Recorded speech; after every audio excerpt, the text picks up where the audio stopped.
Riavana malala rehetra amin'ny tompo ampitoboina amintsika eny ny fahasoavana sy ny fiadanana avam'Andriamanitra ray zanaka ary fany masina amen. Ny tenin'Andriamanitra izay toriana amintsika an'io riavana dia izay voasoratra ao amin'ny Salamo fahatelo amby telopolo. Salamo fahatelo amby telopolo ny andininy faharoambin'ny folo no tsongaitsika fa ireo salamo andininy rehetrarehetra ireo amin'ny salamo fahatelo amby telopolo no hotoriana amintsika. Zao ny voasoratra amin'ny andininy faharoambin'ny folo amin'ny anaran'i Jesosy. Sambatra ny firenena izay manana an Jehovah ho andriamaniny dia ny olona nofidiny olovany. Sambatra ny firenena izay manana an Jehovah ho andriamaniny dia ny olona nofidiny olovany. Ny salamo fahatelo amby telopolo ty riavana dia manomboka amin'ny firesahana ny hoe mihira firam-baovao, mitendre tsara amin'ny feo fifaliana. Inona moa no mahatonga azy ianao an'izany? Raha mamaky ny salamo faharoa amby telopolo tsika ao alohany ao dia salamo izay haitsika tsara mihitsy rehefa mahazo ny famelan-keloko tsika ilay teny malaza le hoe sambatra ny olona sy sambatra ny olona ary dia zany olona voavela heloka voavonjy izany voalazo amin'ny salamo faharoa amby telopolo no antsoina ho amin'izany mihira firam-baovao zany. Ary amin'ny salamo hafa mihitsy aza any amin'ny faraparany any dia zao rehetrarehetra zao no tomitsika piny voavela heloka mba hidera an'Andriamanitra pahary. Raha ny voalazan'i Jean Calvin rehefa manazava ny ty salamo fahatelo amby telopolo ty izy dia hoy izy hoe enatra sy fahafambaraka zany olona voavela heloka nefa tsy midera an'Andriamanitra izany. Fa ny olona voavela heloka dia mipololotra avy any anatiny any zany fiderana an'Andriamanitra izany.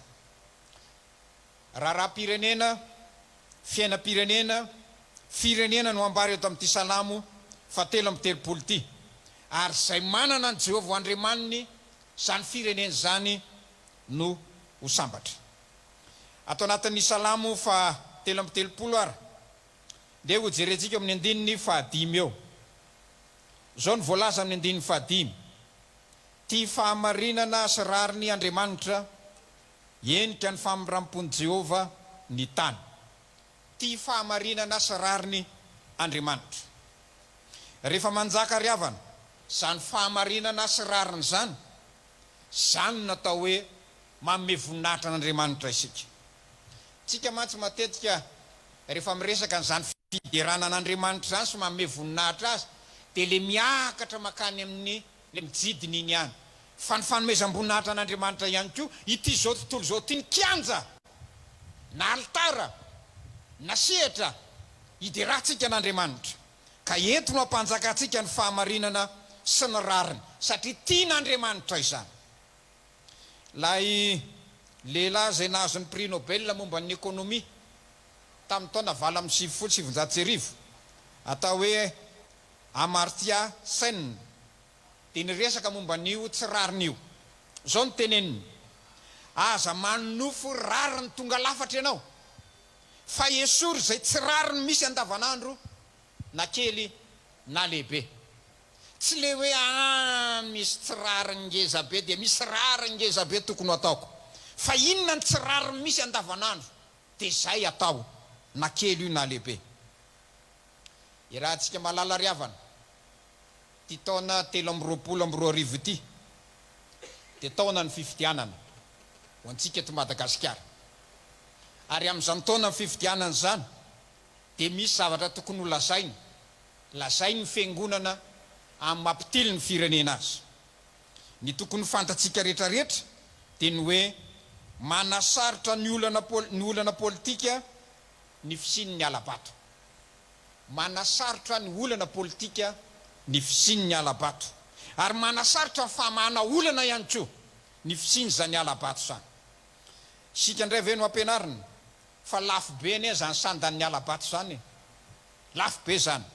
Ray tsy maro toerana zay mitondra eo politika zay, fa ny ataony dia ny manao an'ilay atao hoe clientélisme sy ny intimidation. zay no ataon'zay rehetra tafakatra noho ny alabato tsy maro toerana izy. Ny faharoa lafo be koa ny sandan'ny alabato amin'ny toe-karena satria tsy misy fampandrosoana mety andeha eo ary misy firenena anankiray zay fantatsika rehetrarehetra fa fahadimy avy any amin'ny gisitra izy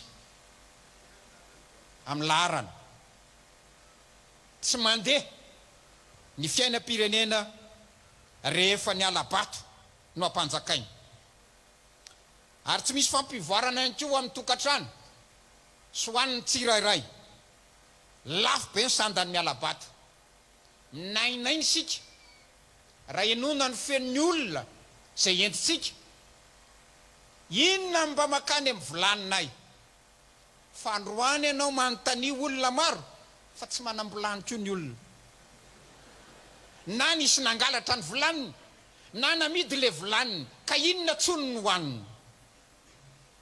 Zany ny zavatra vokatra ateraky ny hoe tsy manjaka ny fahamarinana sy ny tsirariny. Namadibadika tahirikevitra ariavana zay navoaka ny Banque mondiale tamin'ny septambra 2020 voalasa teo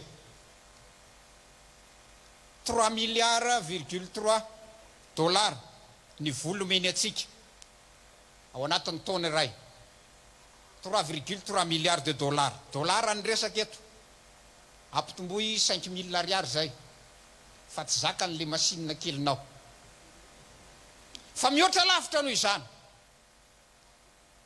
ny tahirina arena ankibon'ny tany fotsiny ressources minières dia mahatratra 800 milliards de dollars ny eto Madagasikara araka ny tombana 800 milliards de dollars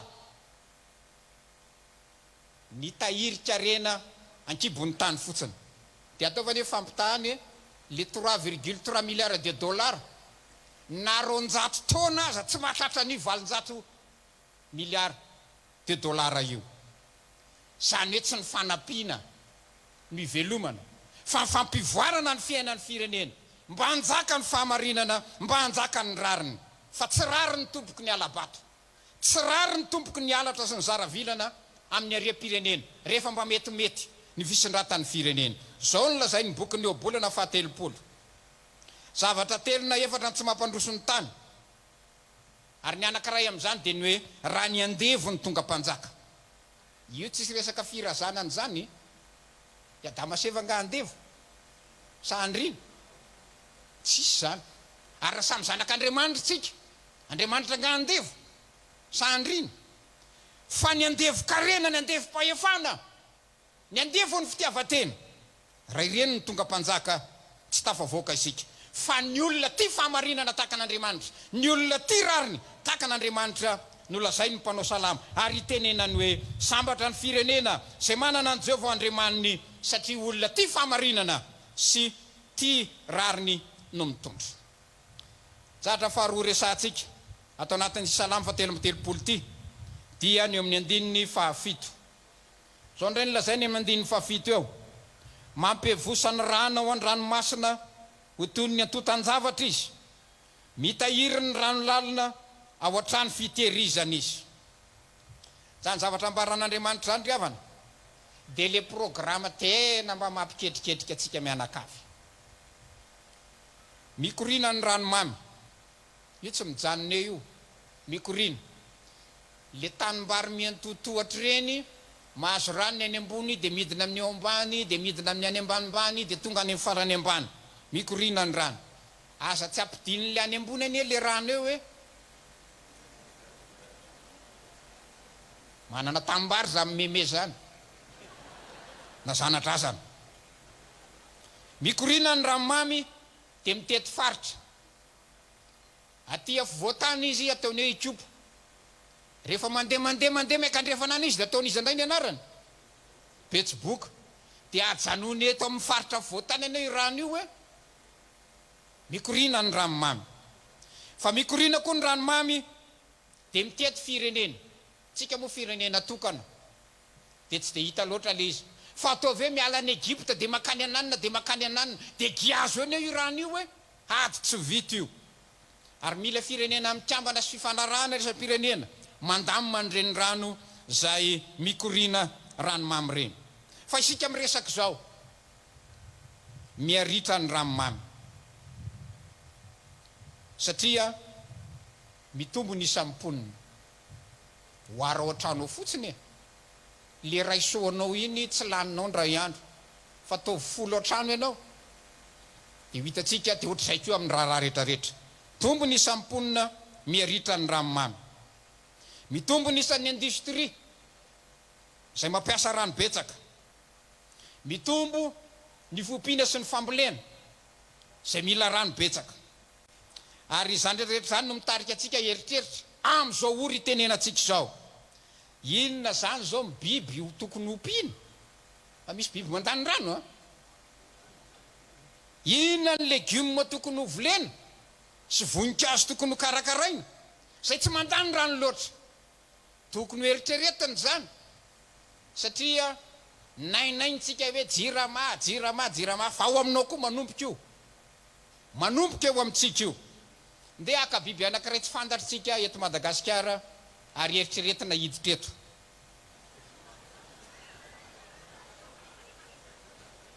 Ny elefanta ohatra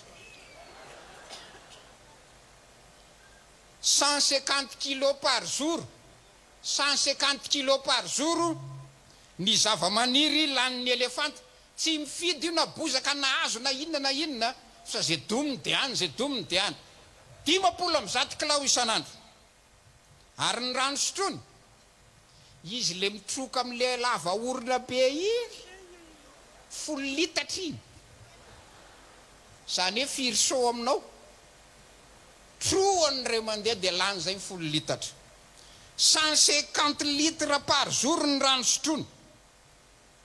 Ore olona barika regny zany ka mampidira elefant eo dia apetrao amin'ny rano nanosy eo herinandro dia ritra.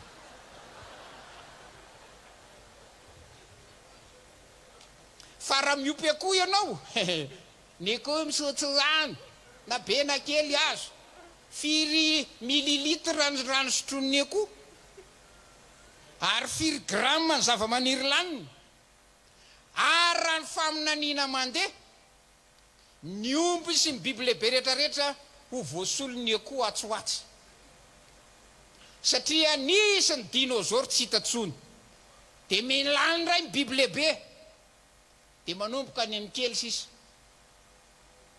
Isika hiara-miaina amin'ireny biby madinika reny sisa ka any aoriana any zay manana ranomamy ampy sy betsaka no tafita.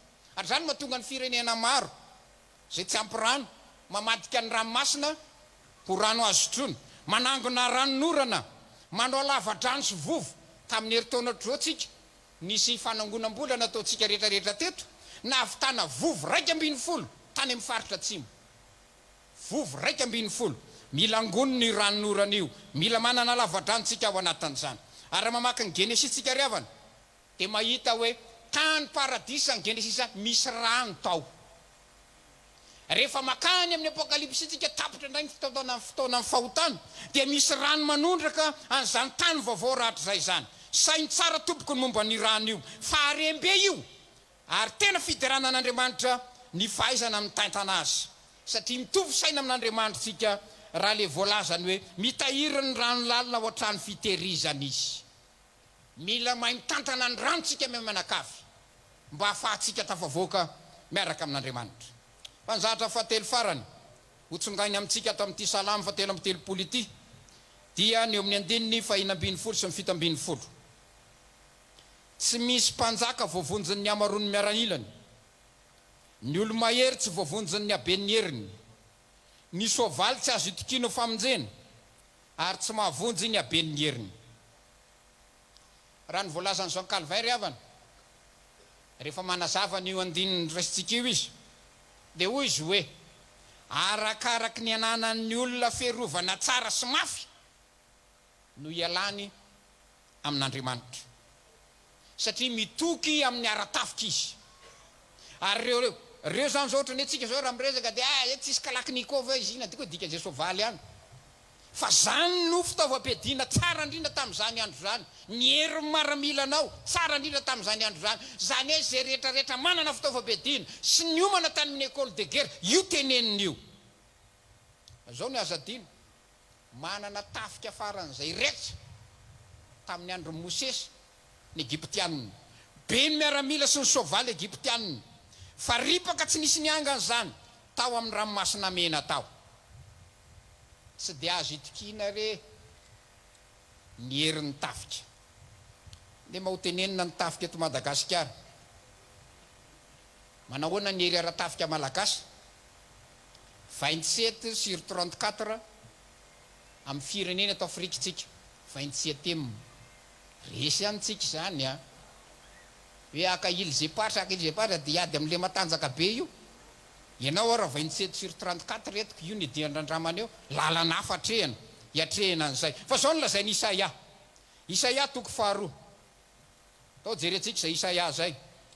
Isaia toko 2 ka ny 2:4. Hoy ny voalazany hoe ary tsara ny adiny jentilisa izy ka ampiaiky firenena maro dia anefa ny saba no fangady ireny ary ny lefo no fanetezam-boaloboka. Ny firenena tsy anainga sabatra ifamely na hianatra adintsony. Inona ny ambaran'izany? Ny ambaran'izany ry havana dia tsotra amin'izao andro avelomantsika izao. Manana sabatra ianao, avadio angady zany. Manana lefony ianao, avadio ho fanetezam-boaloboka izany. Manana kalakinikôvy ianao, avadio angadin'omby zany. Manana baly ianao, avadio masom-boly zany. Zay ihany io. Zay ihany io. Zay ampandroso ny toe-karena sy ny famokarana no ilifosy. Zay ihany io. Raha teo tafavoaka ianao tsy nieriny miaramila amin'ny mahatafavoaka. Fa nieriny toe-karena mandroso sy ny fampamokarana tafita. Aenao ny teti-bola ny tafika raha atao arabaky teny zany. Dia ampitombony teti-bola ny famokarana sy ny fampamokarana. Ny Suisse anga akitehaka ao anaty toritena. Ny Suisse dia firenena tsy manana miaramila kanefa dia tsara fari-piainana izy satria ny service civil ny azo no asorony azy hoe tsy maintsy manao service civil ny vahoaka Suisse. Ka raha tiana tafarina ry havana ny firenena dia ny fanarenana ny toe-karena no ilifosy mafy fa milamina ny sécurité io. Fa mifampitanana antsika sy ny dalo amin'izao hoe ny basy anananao ndraindray ohatra ny tsy tsara noho ny azy a. Mas 36 zany ny azy efa raha misy dia mas 38. Ny anao mas 36 tamin'ny ady lehibe faharoa. Fa alefaso ny toe-karena ary reny ny fampandrosoana ny firenetsika dia miena izao tsy fandriam-pahalemana izao ary mitombo ny anasa rehefa mandroso ny toe-karena. Ny fideranan'Andriamanitra ry havana le rainy Jesosy Kristy dia tena ao anatin'izany fampandrosoana ny asa sy ny toe-karena ary zany misy eo ny fitahiana avy aminy. Fideranan'Andriamanitra rainy Jesosy Kristy ho antsika mba tsy ho mpanao politika mangala-bato, mba ho politika ny rano tsara tantana no isitrahany vahoaka ary mba fampandrosoana ny asa sy ny toe-karena fa tsy ny hery ara-tafika no ametrahana ny fanantenana. Eto am-pamaranana misy toe-tsain'ny fiangonana zay tia nozarainy amintsika ry havana. Nisy omby anankiray nitondraka teo amin'ny tanimboly dia nisy karazan'olona roa teo. Le olona anankiray miteny hoe omboniza ary io, ary le olona anankiray miteny hoe esory aloha le omby zay manimba ny tanimboly. Izy amin'ireo kristianina. Iza le voalohany sa le faharoa? Faharoa. Ny toe-tsain'ny fiangonana tsy mandany andro amin'le hoe fa iza marina ny nandetika ny iza marina ny nangalatr'inona. Misy mpanao zany. Fa ny toe-tsain'ny fiangonana dia tsotra esory aloha le omby mitondraka dia hita eny toyany. Voninahitra ho an'Andriamanitra. Amen.